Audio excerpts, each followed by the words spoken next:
Hi everybody and welcome back to Room 9, our region's largest classroom.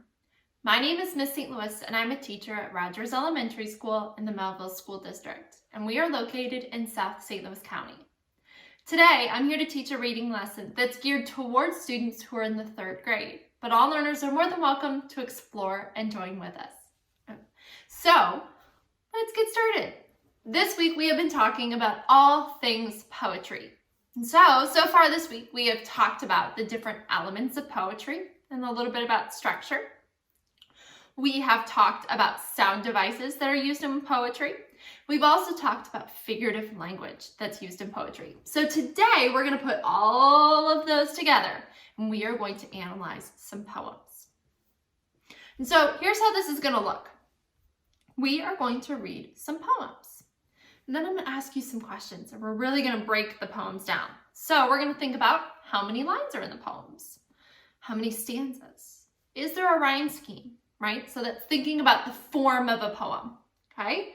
Then we're going to talk about the words that are used, talking about the figurative language, some of the imagery, and some of the sound devices that are used. Then we're going to go in and we're going to talk about theme.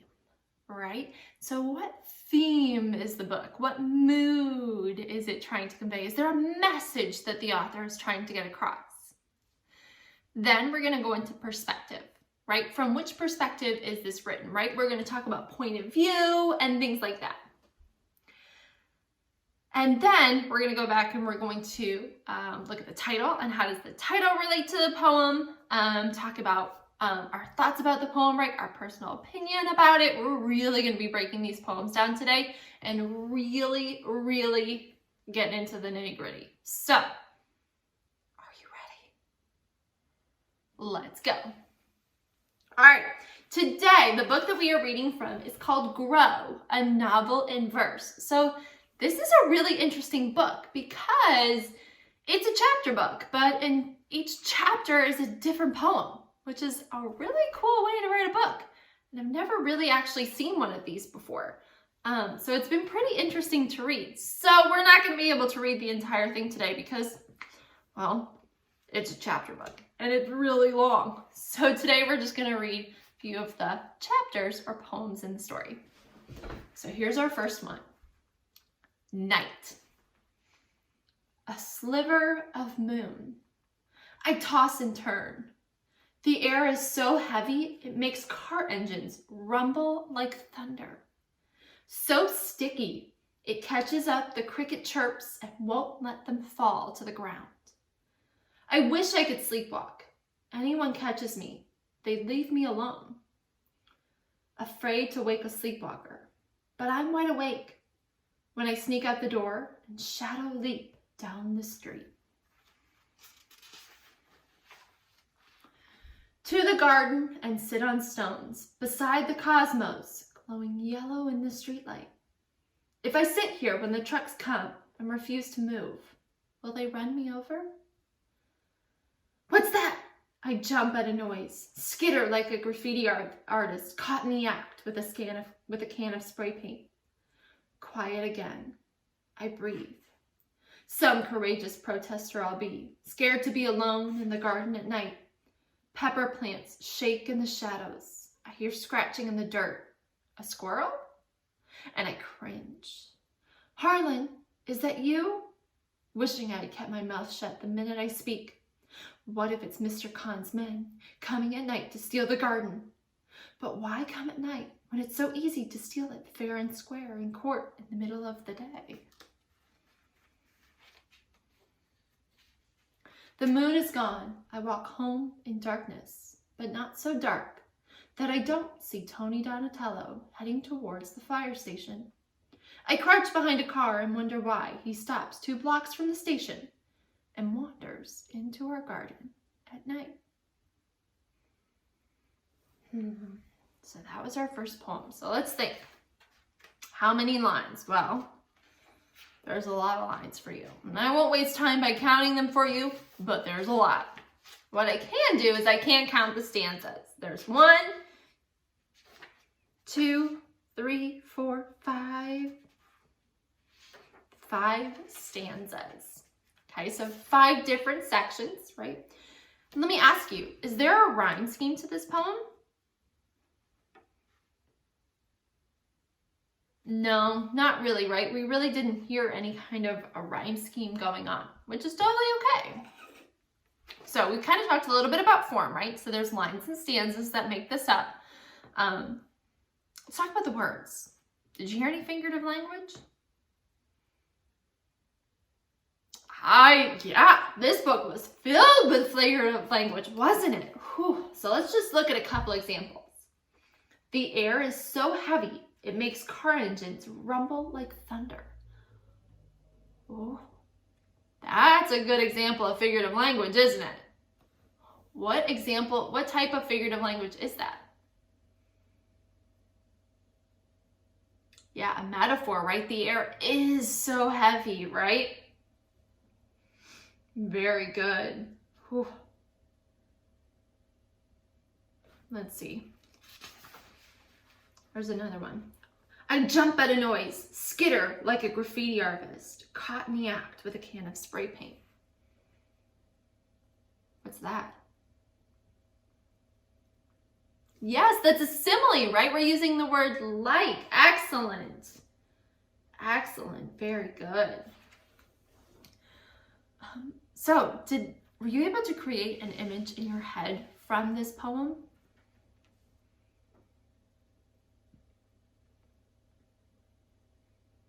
Yeah, there were some really good phrases in here to help you, right?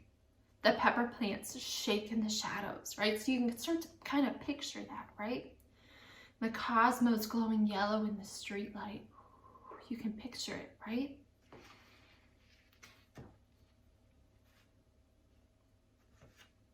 I mean, you can kind of picture it, right? Walk home in the darkness, but not so dark, right? So you can kind of create this image in your head. Now remember, this is a chapter book, right? So previous or following chapters might help us to create a little bit better of an image, but there's definitely some good imagery going on here. Okay, so that's the words. Lots of really good words here. Let's talk about the theme. Okay, remember, again, theme's going to be kind of hard with this one because it's the entire chapter, right? It's a chapter of an entire book. But are we able to get a little bit of the theme of this poem? What was this poem trying to get at? Or were there any emotions that came up with this poem?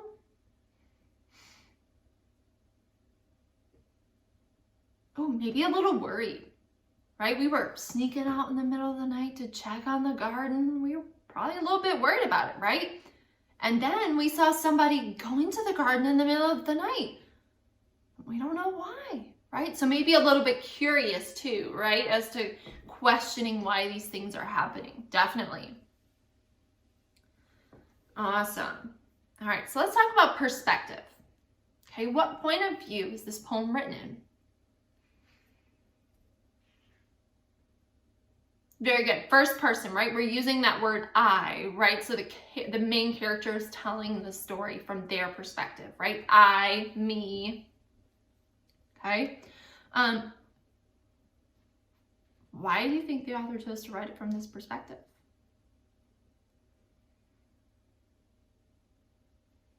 Yeah, we're telling what the character is thinking and feeling, right? So we're able not only to see what she's seeing, right? But we're also able to feel some of those emotions and think about and understand some of the things that she's thinking, right? So we're able to get a better perspective on that main character. So the title of this poem was Night. Why do you think that was chosen as the title?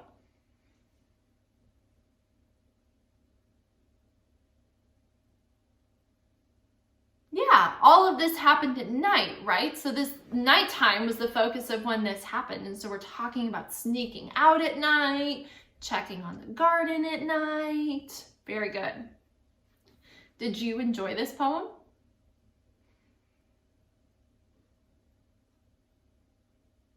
Yeah, I thought this was a pretty good poem. Absolutely. Now, was anything kind of hard to understand?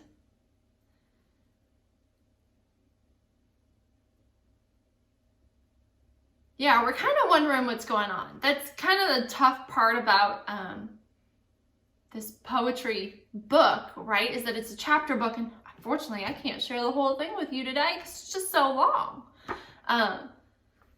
So we're missing a couple little pieces here, but if we were able to read the entire thing, it might fill us in. Same as if we picked up a chapter book and just started reading in the middle, we might be a little lost and confused, for sure. All right, let's see if we try a different poem. All right, this one is called Supper. Now, let me ask you this before we get into the poem. Do you call it dinner or supper?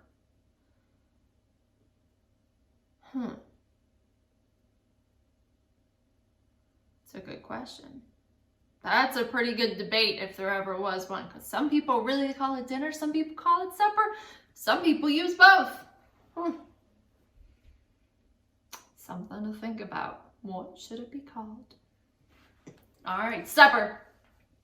I hold the front door open and say, I can't come tonight. Bernitha, suddenly, as sad as me, walks off, turning around to say, if things work out, you come. I don't tell her it's because I have to go sit in the bathroom on the lid of the toilet and think about fat and why I ate 2 slivers. All right, 2 big pieces of frozen chocolate cake. Mom left out on the counter to thaw out for dessert. Hungry? Mom threw at me like a pop fly. You're gonna find out what hungry means. While Mom and Jake, the janitor, just a friend from down the street, eat pizza, coleslaw. No, not the slaw that Mom always orders for me, made with vinegar. No cream or mayo, because of the calories. And yes, chocolate cake. I sit in the bathroom, looking at everything but my face in the mirror. A green splotch of toothpaste, hard as paint. The spider leg poking out under the mirror. Then finally, my brown eyes. Bernitha, says Hazel. In my face, round as a basketball. My freckles and my tangled hair that needs combing. And then I see a splotch of chocolate at the corner of my mouth. And I reach out with my tongue past my lips and lick it off. Supper. That's the end of that poem. So, I can count. There is just one big stanza. This poem is just one big stanza. Was there a rhyme scheme here? No rhyme scheme. Okay, but what about figurative language? Did you hear any figurative language being used in this poem?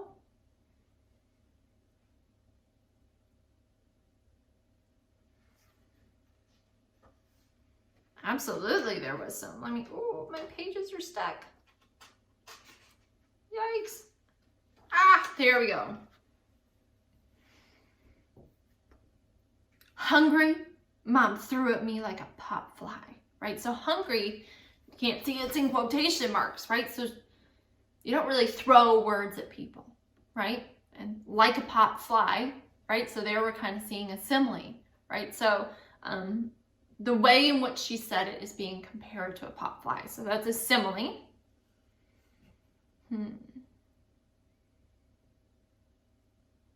Face round as a basketball, absolutely, right? So that's another simile, right? Comparing the way your face looks to a basketball, absolutely.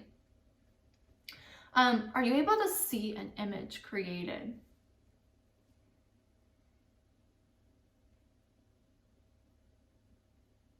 Yeah, we can kind of picture the bathroom, right? With the way that she describes all the things that she's seeing. The green splotch of toothpaste, hard as paint. The spider leg that's poking out from under the mirror, right? She also describes how she looks, right? With her face round as a basketball, her freckles and tangled hair that needs combing, right? So there's some really good describing elements of this where I can start to kind of create that picture in my head of what's really going on. So, what emotions came up while reading this poem? What do you think the mood of the story or of this poem is?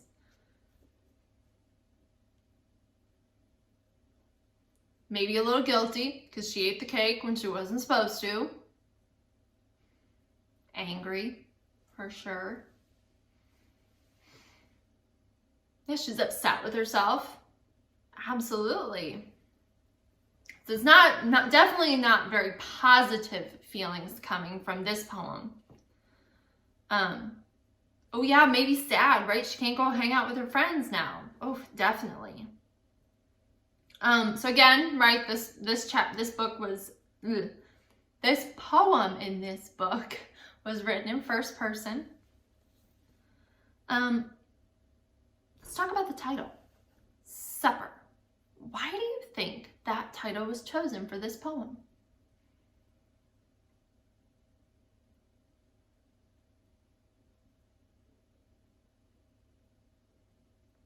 Yeah, because in the end, the chocolate cake was what was for her supper. Absolutely. Absolutely. Very good. All right, let's try one more.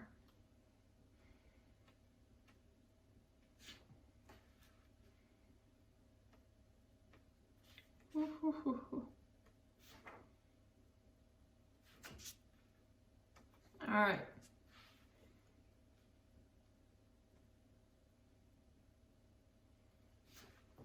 Harlan's favorite flowers.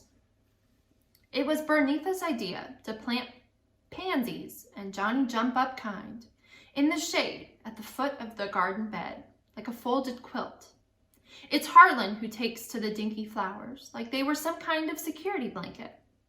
One morning I catch him early, see him kneeling beside the pansies, reaching out to touch the velvet petals. I say, stop! Don't say a word. Let Harlan be with his... Oh, I read that wrong. I stop still. Don't say a word. Let Harlan be with his pansies. I can almost hear his brain thinking out loud. Cool. Once he asked Bernitha how a whole plant can sprout and grow a flower all from a sliver of a seed.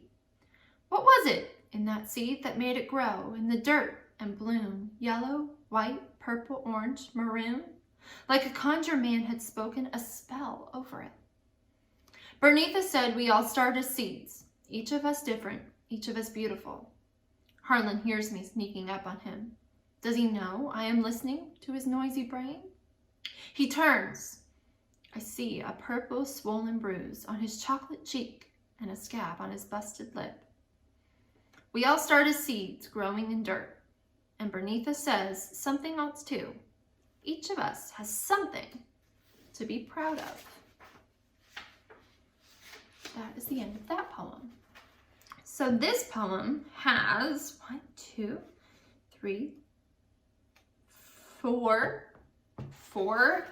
stanzas to this poem. Any rhyme scheme popping up yet? Not yet. Nope. What about figurative language? Did you hear any figurative language here? Oh yeah. In the garden bed, like a folded quilt. Ooh, that was a good one.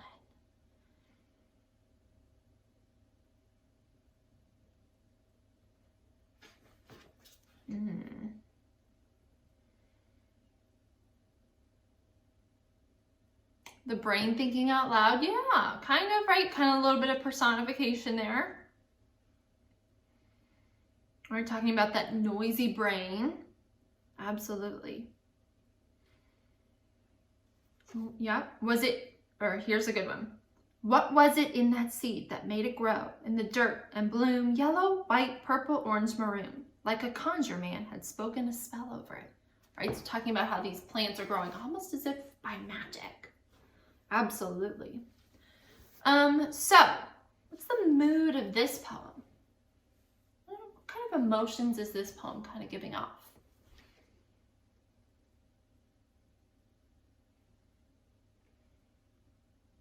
Maybe a little curious, right?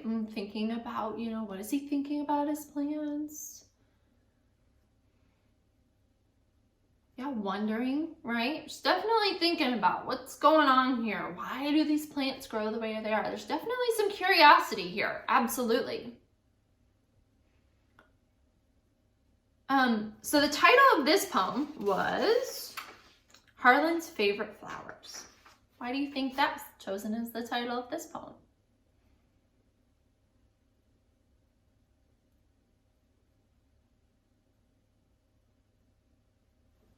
Yeah, because they're his favorite flowers, right? We're talking about these pansies, right, which are his favorite flowers. Now, was there any imagery in here? Were you able to create a picture in your minds?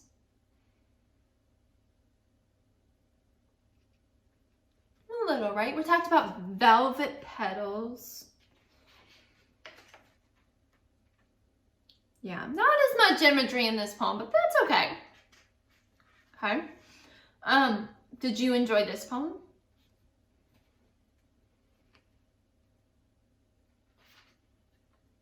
Absolutely.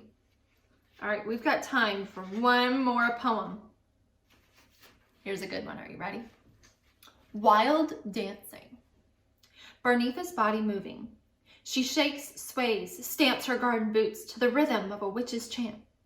Eye of newt and toe of frog, wool of bat and tongue of dog, double, double, toil and trouble, fire burn and cauldron bubble. Her body swings, swoops, spins, her arm traces circles. Harlan drops his rake and starts clapping, then stamps and spins, and I jump in. We make it up as we go along. Anyone walking by will think we are crazy people for sure, wild dancing in the garden. We are actors, we are dancers. Why should we care what they think? What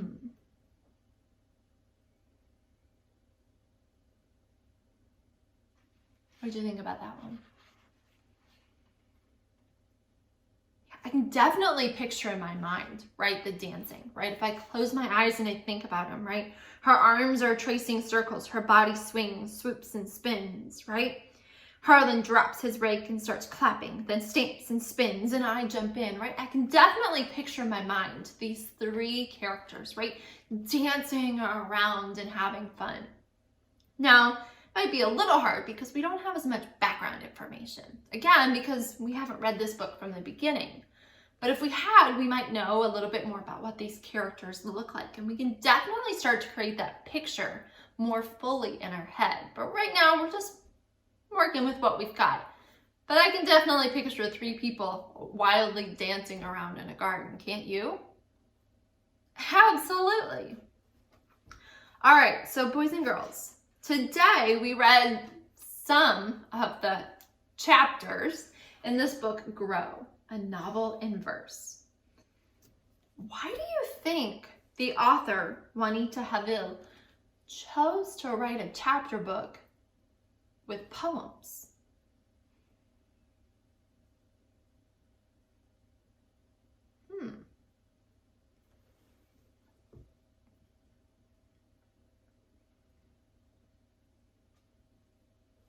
Maybe because poems are shorter, right? Shorter reads for little chapters, absolutely. Definitely shorter than most of the chapters I see in books.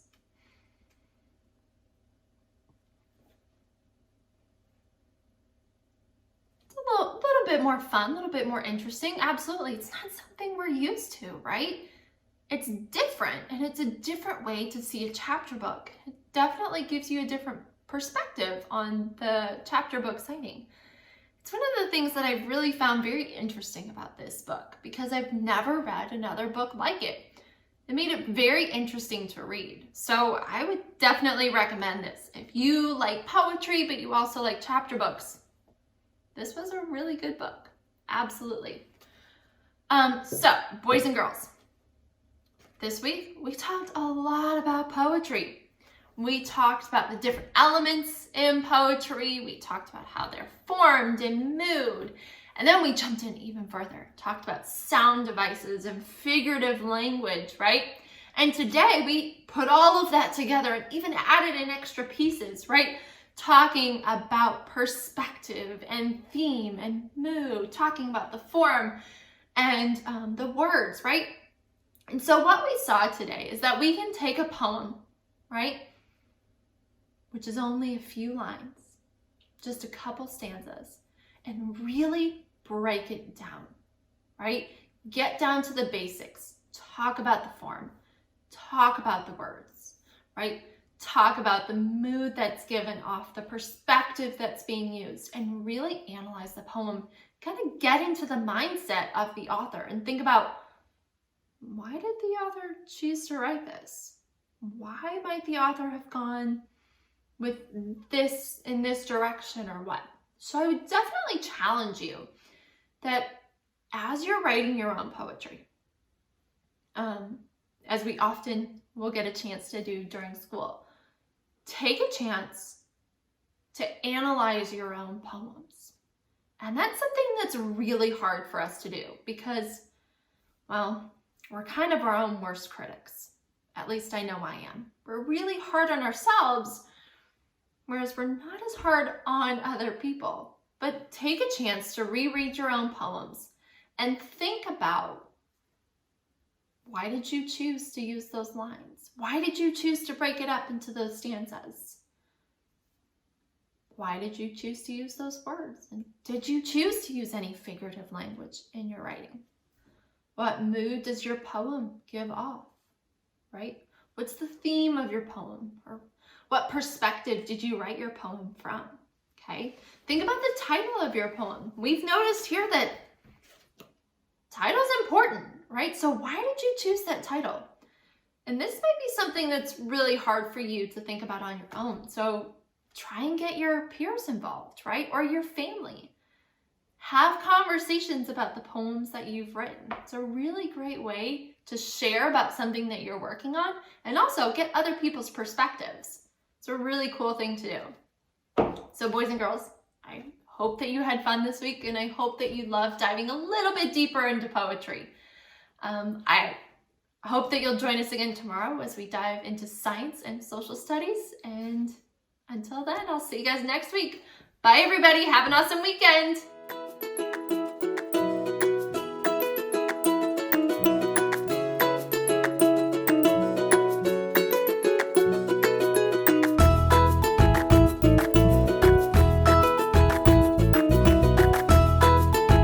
Teaching in Room 9 is made possible with support of Bank of America, Dana Brown Charitable Trust, Emerson, and viewers like you.